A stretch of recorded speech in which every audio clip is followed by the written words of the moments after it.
For the last 19 years, Photoshop has suffered an annoying deficit. The only way to apply a filter as a non-destructive editable adjustment, think sharpening, noise reduction, things that compare side-by-side pixels, is to first convert the image to a big overhead, frankly clumsy smart object. And I'll just say, in this regard, Photoshop is way behind the competition. Affinity, Pixelmator, even GIMP let you apply and edit filters without blinking an eye. Well, no more. Photoshop now offers what amount to 3 filtering options: clarity, dehaze, and grain as editable adjustment layers.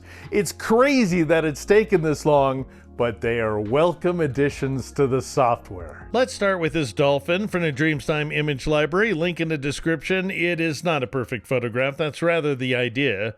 I, after all, do want to correct its color cast, for example. And check this out.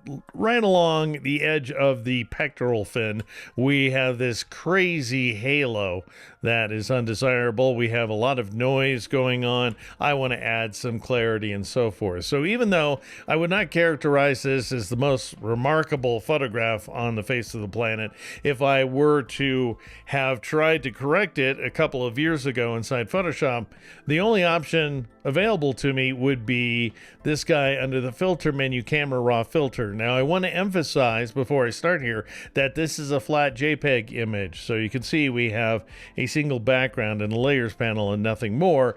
If I wanted to make dynamic changes using a filter such as camera raw filter, then I would need to convert this to a smart object, which would absolutely balloon the size of the file. And I do mean balloon. It would grow to like 8 to 10 times its current size, which is an undesirable thing to do, I would say, unless you have all the hard drive space in the world and you don't care about having big files. But also they become unwieldy after a certain point. So I won't do that. I'll just choose camera raw filter, and I just want to emphasize that what that means is these are going to be static modifications. I can't go back and edit them later. I'm going to start with color right here because after all we do have this very pronounced color cast. I'll grab this eyedropper. I'm moving rather quickly because we're going to do this again in just a moment. And I'll drag around its forehead, if that is indeed what this is called. And notice the temperature value has gone up considerably. I'm going to take it up to plus 30, and I'll take the tint value up to plus 50, and just so that, you know, just to emphasize the big changes here, I'll take the vibrance value up to 20 and the saturation up to 10. And if I click and hold on this eyeball, you can see there's before and there's after. But I want to stress something about this. This is a color adjustment, meaning that Photoshop is modifying the color of each pixel independently of its neighbors. So it's not paying attention to the pixels above and the pixels below when it's modifying any given pixel in any given microsecond. It is applying these same modifications to each and every pixel, but this is just a top-down color adjustment. I'll emphasize that in just a moment. Now let's say what I want to do is I want to change the contrast. I could click on light right here and I could increase the contrast, which is going to make the highlights brighter and the shadows darker, or I could decrease the contrast, which is going to make things more and more gray. However, it's doing so once again on a pixel by pixel basis. It's not consulting any of the pixel's neighbors. Compare that to what happens with effects. This is also true of the detail options, by the way. They are true filters, meaning that Photoshop is looking at how any given pixel compares to its neighbors. So I'm going to go ahead and zoom in just a little bit here. And I will, for the sake of demonstration, I'll take down dehaze, which is a filter effect. It's basically looking at the edges, and in this case, decreasing the contrast of the darkest edges, by the way. You can also increase their contrast, and we will see dehaze in just a moment. Some more as an adjustment layer now, but this helps me see what's going on with clarity. So think of edges inside of an image. An edge is an area of rapid luminance transition. So right here, this is an edge. This thing that I'm tracing along is an edge as well, because these are dark pixels surrounded by light ones.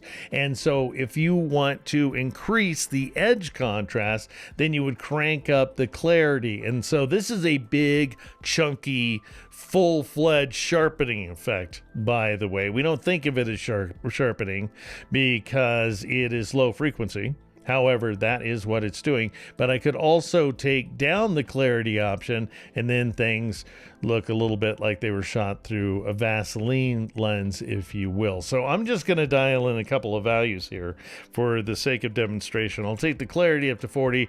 I'll take dehaze up to 20. We also have grain right here in case you want to add some noise. I don't really want to do that in this case, so I'll take that guy back down, and I will go ahead and click OK, and I have now modified the dolphin to a large extent. This is before and this is after, but these are static modifications. So I've done a little bit of color adjustment, and I've done a little bit of filtering. Now, when you make static modifications, you can back them off by going up to the edit menu and choosing this guy, fade, which is kind of fun. Very, very old school. So I could take down the opacity, and that way I'm merging the filtered version of the image, the camera raw version, with the original. So there's that. I'm going to cancel out, but what I really want to do is undo.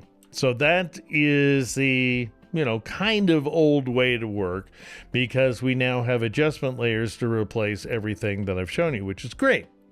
So let's start by clicking on the black white icon at the bottom of the layers panel. That gets us all the adjustment layers, which are kind of all over the map. I don't always appreciate that about Photoshop. It would be nice if they would combine some of these various effects with each other so we had a more streamlined experience, but we do have more options such as color and vibrance. And so these are the exact same color options we saw inside Camera Raw, and I can grab this little eyedropper. I can't drag with it right now, but I could click in order to set a neutral point right there on the animal's, again, forehead. And then I would enter those same values that we had before. So this is it, and this is exactly the same. Hey, real quick. Want to know about another new feature in Photoshop that has received very little attention?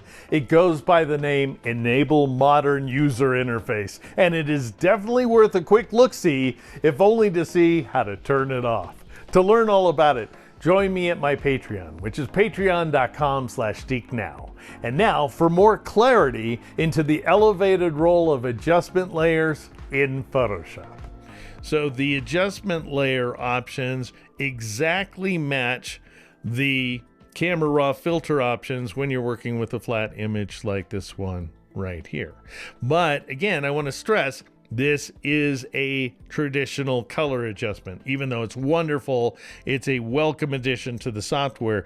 It's examining each and every pixel. It's applying these changes to each and every pixel independently.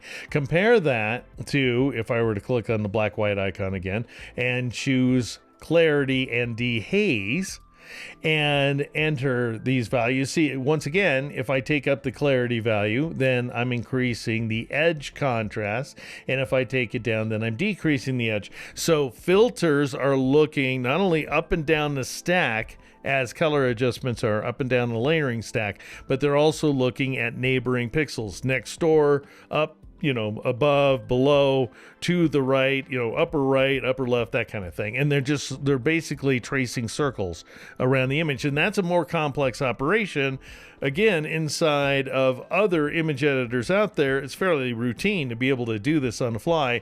In Photoshop, it has been the realm of filters under the filter menu. By the way, now we've got this one set of filters anyway, along with grain, that you can apply as an adjustment layer, which is kind of not that big a deal in another piece of software, but it's a miracle inside Photoshop because they've been paying so much attention to AI that they've kind of missed the boat where this very traditional stuff that we need on a regular basis is concerned. So it's a welcome change, gotta say. Now, this is exactly, if I were to turn these layers off for a moment, this is exactly the change that we saw inside Camera Raw. However, it's dynamic, so I can get access to these values anytime I like, and they're very low overhead, so they don't balloon the size of the file the way that smart objects do. They just take a few K a piece, kilobytes, so nothing really by comparison. All right, let's turn our attention for a moment. I'm going to turn off that clarity and dehaze, which is another beautiful thing. You can turn off a layer in order to see what was going on before, and I will zoom in on this pectoral fin right here, and I want to get rid of this haloing. Now, you can do that inside Camera Raw. You can go, you can grab one of the masks tools, which I think are utterly and completely dense and not usable at all, not that user-friendly. And then you could apply good old clarity that way, which is what we're going to do. However, it's so much easier just to work out here in Photoshop with a selection tool. Like, I'll just grab the good old selection brush, and I have, just so you can see really quick, I've got a size value 60, a hardness of 50%. The hardness is important because I want to just introduce a little softness to things. And I'll just click and shift click like so to draw straight segments along that portion of the fin, because that's where the dramatic halo is. And now I'll just go ahead and drop down to the black white icon again, and I will choose clarity and dehaze. And the brilliant thing about this is that selection gets automatically converted to a layer mask. You see it right there, right?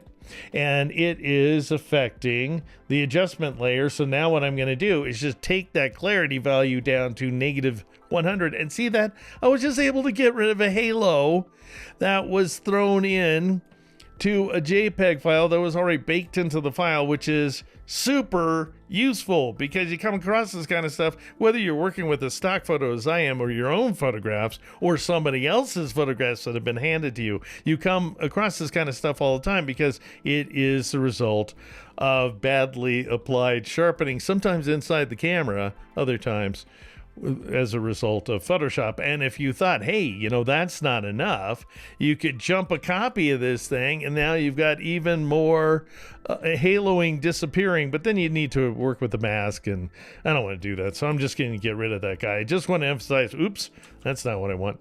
Well, yeah, I could do that. I'll just get rid of, I should have undone it. But anyway, you can see that this is having a big effect, which is totally awesome. And now I could throw clarity and dehaze back on top. All right, I'm going to go ahead and click on the background item because that is the actual pixel-based layer.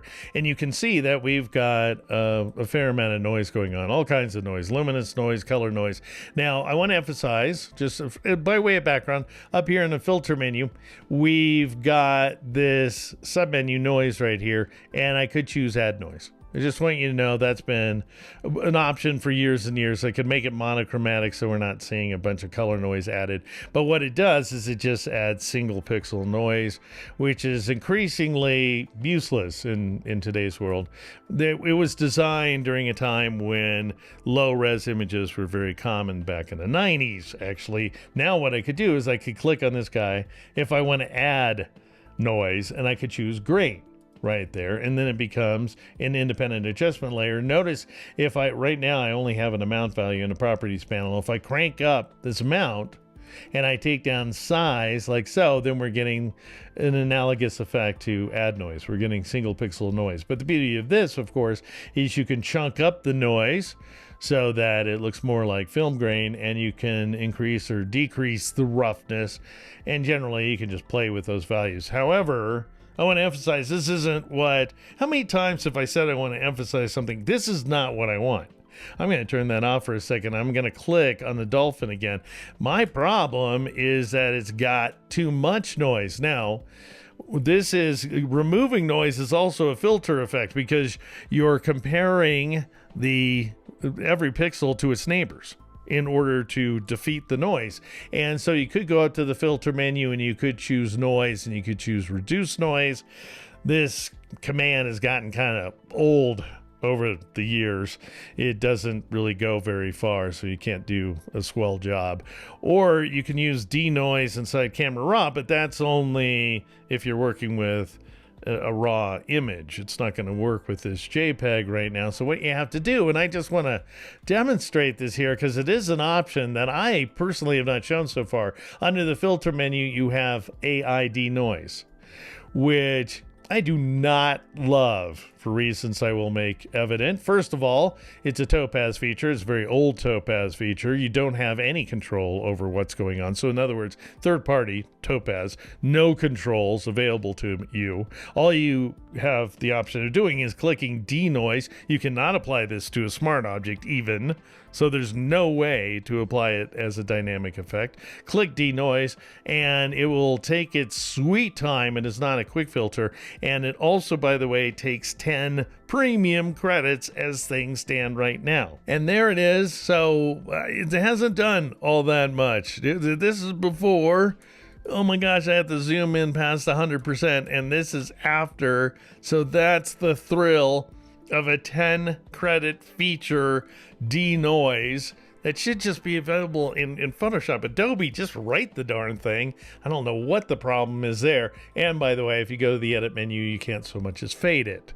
So that's not even an option. Totally 100% static effect. So you get the idea why you would not want to work that way. And I just want to show you one more thing, just because it lends itself to this image. We have so much kind of yellowing going on. Do you see that? And that is a function of correcting the color cast that has gone a little bit awry, but I can fix it by dropping down to the black white icon again, choosing hue saturation right there. Very old school option. And what I'm going to do is grab this little guy, the thing that lets you increase or decrease the saturation, and I'll drag right here to the left in order to get rid of some of that yellowing. Actually, it went after the reds, didn't it? You can tell that, by the way. I will take this down to -70 is what I'm looking for. You can tell that because there's the reds being affected. I want the yellows to be affected, so I'll try dragging in a separate. There, I nailed the yellow. You can see it in the top right area of the screen, and I'll drag it all the way down to a saturation value of -100. And you can see that does a good job of neutralizing that photograph. All right, I want to show you one more thing. I'm going to switch to this image. I've used it before in an earlier video, and you can check that out if you want. Link in the description. And if we do our work right, and what I want to show you is what you can do by going kind of backward with clarity. And so I'll just go ahead and click black white icon, choose clarity and dehaze.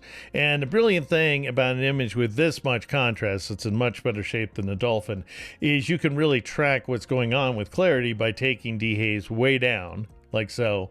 And then notice if you crank up the clarity value, you can see exactly the kind of edge detection that's going on.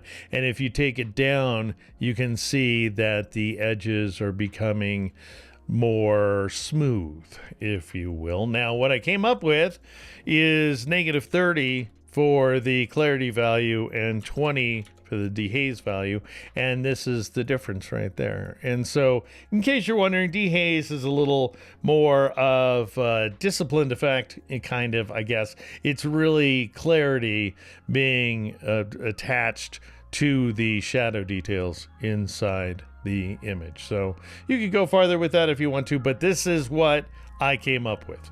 So what do you think? Useful enhancement? Too little, too late? Or somewhere in between? I mean, one day this sort of advancement could be significant. Just imagine if you could apply the liquefy filter, or at least noise reduction, on the fly and entirely penalty-free. Take a moment to like and subscribe, and I'll tell you when and if that ever happens. In the meantime, I'm Deke McClellan. This is Deke Now.